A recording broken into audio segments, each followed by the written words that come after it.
Atenção, alunos aqui do segundo ano, né? Vamos fazer a correção aqui da semana, né? 1 e 2, né? Das semanas 1 e 2 do PET, né?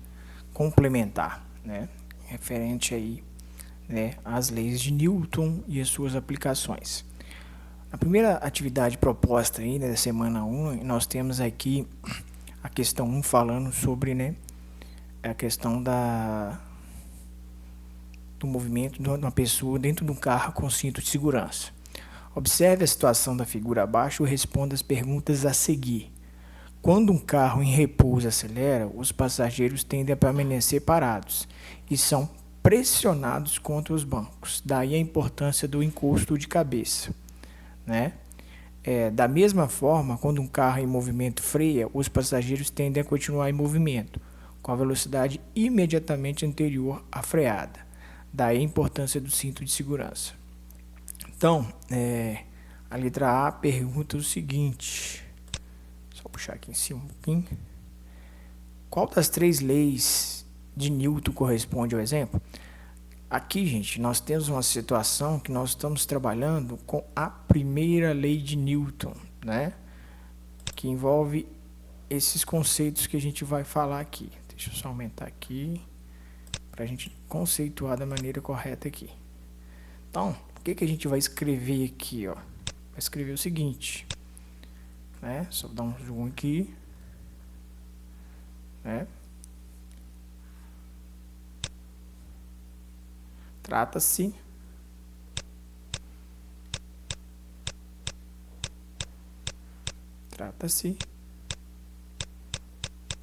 da primeira lei de Newton.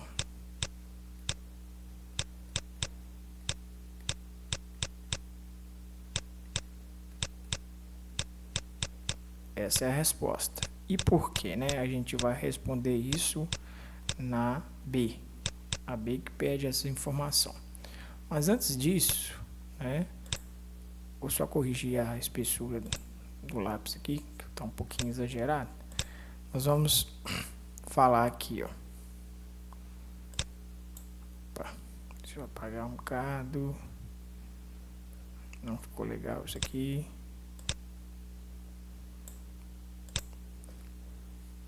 Só escrever aqui de novo. Pronto.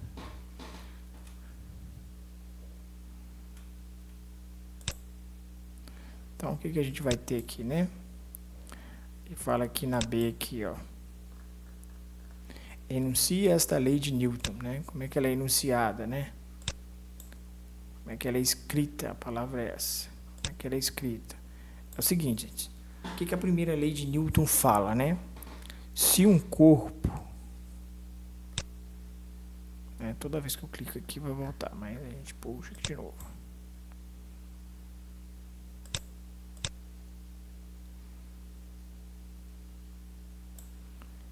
Se um corpo está em movimento, ele tende a continuar em movimento, tá? É isso que a gente tem que entender. Só puxar para cá. Se, né?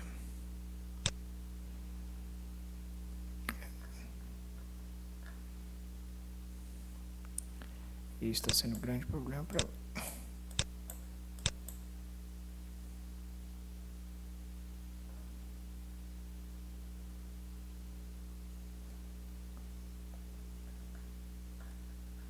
Vou colocar um texto, acho que é melhor. Ok, para com essa vai e volta aqui. Então, vou escrever aqui, ó. Se um corpo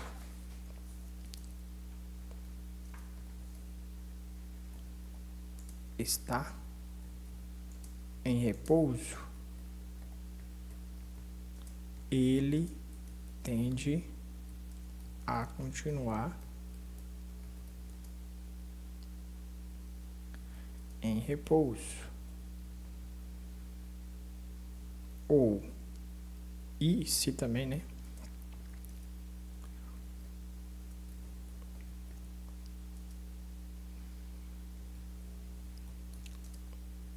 Está em movimento,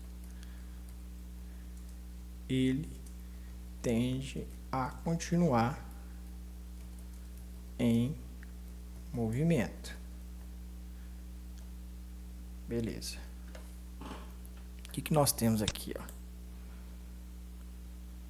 A explicação aqui do embasamento que a gente acabou de falar aqui, ó.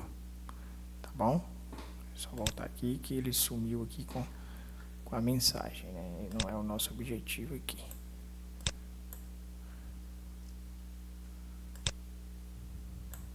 Então tá aqui.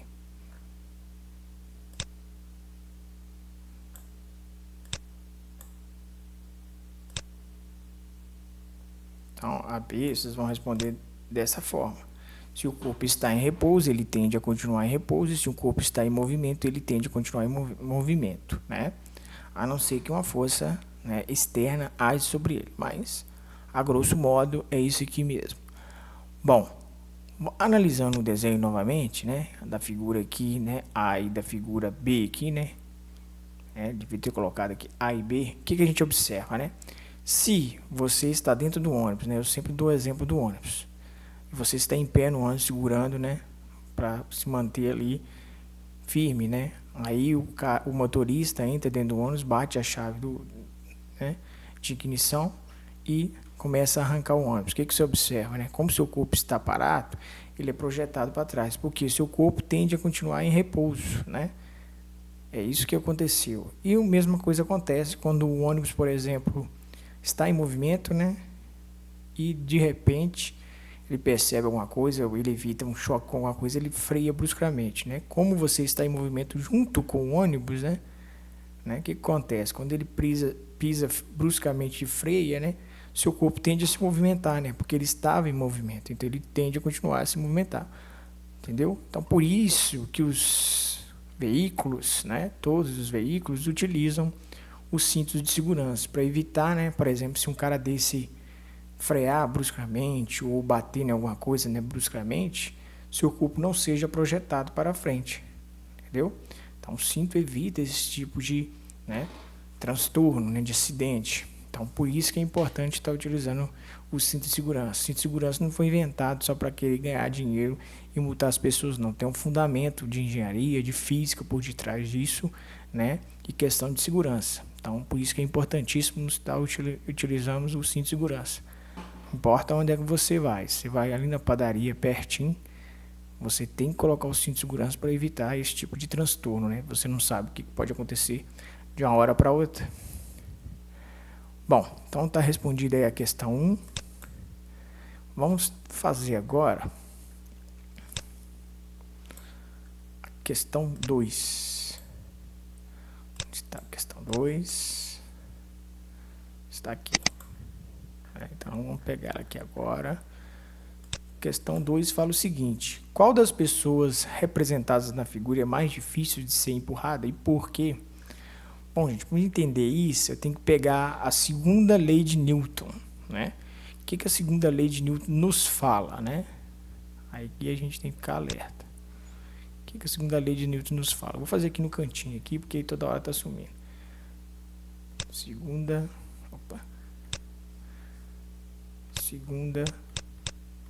lei de Newton.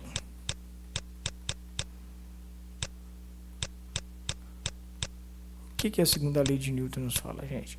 Que força resultante, né? Força resultante é igual a massa vezes aceleração. Conceito muito importante, gente. A massa está relacionada com a inércia, né?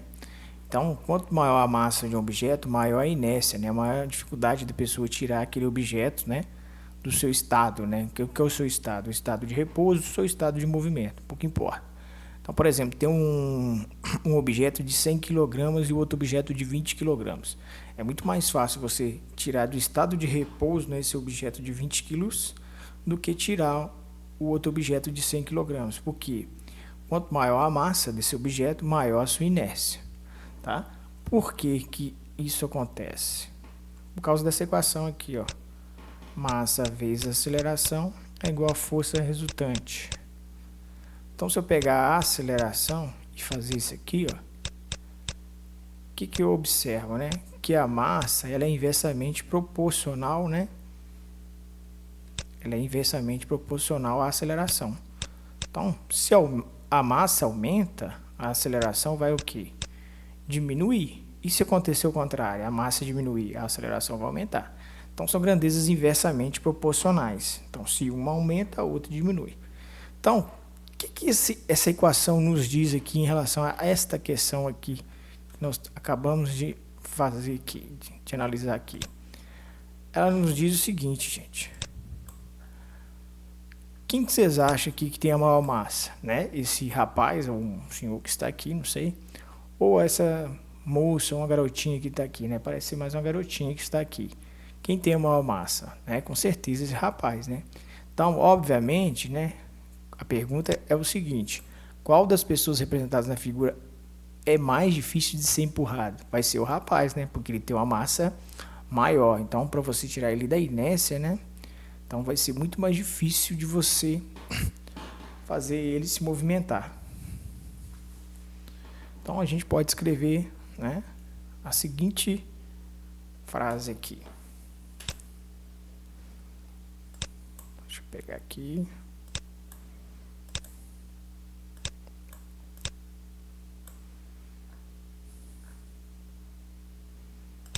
Caixa de texto. Vem para cá, caixa de texto.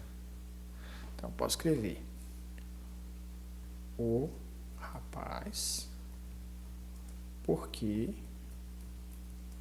ele possui uma massa maior e, consequentemente,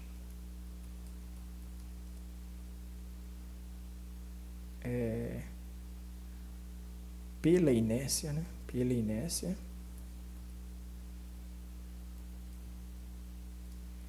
é mais difícil, é mais difícil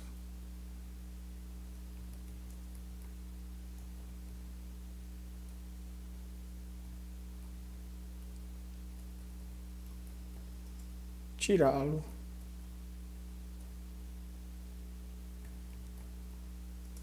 do seu estado, do seu atual estado, né? Do seu estado, né? Do seu estado já dá para entender. Quer dizer isso, gente, o rapaz, porque ele possui uma massa maior e, consequentemente, pela inércia, é mais difícil tirá-lo, né? Tirá-lo do seu estado, né? Qual é o seu estado? Do seu estado de repouso, né? Que ele estava parado. Então, é o que eu acabei de mostrar aqui pela equação, né? Que a massa ela é inversamente proporcional à aceleração. Então, para mim tirar ele do seu estado de repouso é muito mais difícil, né? Porque a massa dele é maior que a massa da garotinha. Então, por isso. Então, o rapaz aqui que vai ser a resposta. Questão 1 da semana 2. Questão 1 da semana 2, fiquemos atentos, né, a alguns detalhes, né, que é importante também analisarmos. Um carrinho está sob a ação de uma força resultante F constante, como na figura. A partir de um dado distante, durante um certo intervalo de tempo, chove verticalmente sobre o carrinho. Leia a afirmação abaixo, responda se é verdadeiro ou falso. Bom, aqui não tem verdadeiro ou falso, gente. Não sei porque colocou aqui, mas aqui vão aqui, ó. Antes da chuva, pela ação da força constante sobre o carrinho, sua velocidade estava aumentando uniformemente. À medida que a chuva cai, enche o carrinho com água, sua massa é aumentada e, portanto, a aceleração decresce gradativamente. Isso resulta em diminuição da velocidade? Bom, primeira coisa que a gente tem que entender, né, que a aceleração, né, está relacionada com a massa. E a aceleração eu preciso também de quê? Do conceito de velocidade. É uma coisa que muitos alunos confundem, e não pode confundir, né, é aceleração com velocidade. Aceleração é uma coisa, velocidade é outra. Eu vou apagar esse aqui para nós fazermos a questão. Olha aqui, ó. O que é a aceleração? A aceleração é a variação da velocidade sobre intervalo de tempo. né? Então, tenho velocidade final menos velocidade inicial sobre o intervalo de tempo, ok? Ah, não é a mesma coisa? Não. A aceleração, o nome já fala, né? É a variação da velocidade sobre o intervalo de tempo. Velocidade é a variação do espaço percorrido ou da distância feita, né, do objeto, né, em um intervalo de tempo. Então, os conceitos são diferentes, não são iguais, tá? Então, toma cuidado com essa análise. Então, beleza. Se a aceleração está relacionada à velocidade, né, e a gente pode ver aqui que a aceleração ela é diretamente proporcional ao quê? À velocidade. Se a aceleração aumenta, a velocidade também vai aumentar. Se a aceleração diminuir, a velocidade também vai diminuir. Uma coisa que a gente acabou de ver lá em cima, né, que a força, né, resultante é massa vezes aceleração. E a gente acabou de ver que a aceleração é o que? Força resultante sobre m. Quer dizer isso? O que eu quero dizer com essa equação aqui? Estou querendo dizer que se a massa aumentar, a aceleração vai o que? Diminuir, né? Então, a aceleração diminuindo, a velocidade também vai diminuir? Vai, porque a gente acabou de ver aqui que a velocidade é uma grandeza diretamente proporcional à aceleração. Então, voltando aqui, né? Voltando aqui, o que a gente observa? O que ele pergunta? À medida que a chuva cai e enche o carrinho em água, sua massa aumenta. E, portanto, a aceleração decresce gradativamente. Isso resulta na diminuição de velocidade? Sim. Você vai escrever sim. E ainda vai justificar, né? Óbvio. Deixa eu aumentar aqui. Opa. Passou um bocado. Sim. Porque a aceleração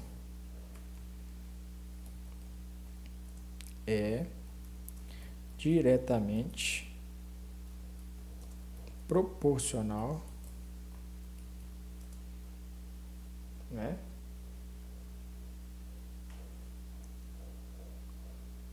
à velocidade. É isso.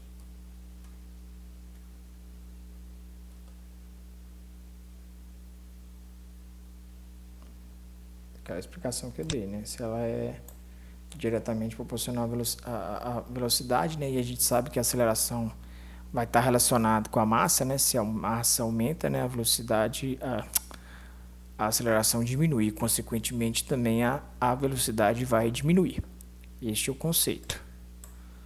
Então, só puxar aqui. Essa é a resposta que vocês darão aqui, tá, gente? Não esqueçam desse detalhe. Sumiu aqui, né? É isso. Então, vamos fazer a próxima aqui. Opa. A próxima aqui fala sobre... Vou desmanchar isso aqui, porque senão vai me dar problema. A próxima aqui fala o seguinte. Pedro e Paulo aplicam forças de 3 N, 4 N sobre uma caixa, né? Esqueci de colocar aqui, de 50 kg, que se encontra no chão liso. Podemos dizer que ocorre com a caixa, né? O que ocorre com a caixa? Depende da direção e sentido de aplicação das forças na caixa. Na figura ao lado, a caixa está sendo puxada na mesma direção e sentido. Qual o valor da força resultante e aceleração, respectivamente? Dica: use seus conhecimentos sobre a segunda lei de Newton. Bom, esse tipo de problema vocês tomam cuidado porque... Vou pegar um marcador de texto aqui.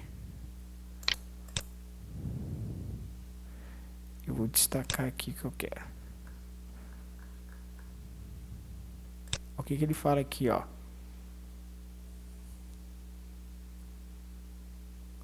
Tá sendo puxada, ó.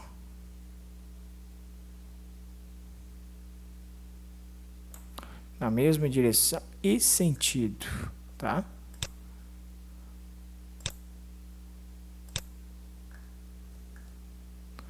mesma direção e sentido. Qual o valor da força resultante e aceleração, respectivamente? Bom, se está sendo puxado na mesma direção e sentido, o que a gente vai ter, gente? A gente vai ter uma situação que a gente vai somar, né, os valores da força, né? Porque quem aplicou a força? Pedro e Paulo, né? Pedro aplicou uma força de 3 N e Paulo aplicou uma força de 4 N. O que acontece? Eles estão na mesma direção e estão aplicando a força no mesmo sentido, né? Direção aqui seria horizontal e o sentido seria para a direita. Todos os dois estão aplicando a força para a direita. Analisando isso, né, vetorialmente, quando as setas estão no mesmo sentido, a força resultante vai ser a soma entre eles. Então vai ser 4 mais 3, que vai dar 7 newtons. Nós já temos aqui a opção que tem 7 newtons, né? C de casa. Tá? Não tem outra opção que tem 7 newtons, então essa aí já é a opção correta. Vamos achar a aceleração, né? A aceleração eu acabei de ver que é o que? Força resultante sobre massa. Então a aceleração eu posso falar que é o que? Vai ser 7 sobre 50, né? Força resultante nós acabamos de achar, né? Que vale 7 N, né? Força resultante é o somatório de forças que está atuando sobre o objeto, né? E no caso nós temos duas forças sendo analisadas, né? Então a gente vai pegar o somatório delas, porque elas estão no mesmo sentido. Aí a gente soma. Ok, e a massa foi fornecida aqui, ó, valendo 50 kg. Então eu coloco aqui embaixo. Então, se a gente fazer o cálculo aqui, ó, a gente vai obter a aceleração de 0,14 metros por segundo ao quadrado.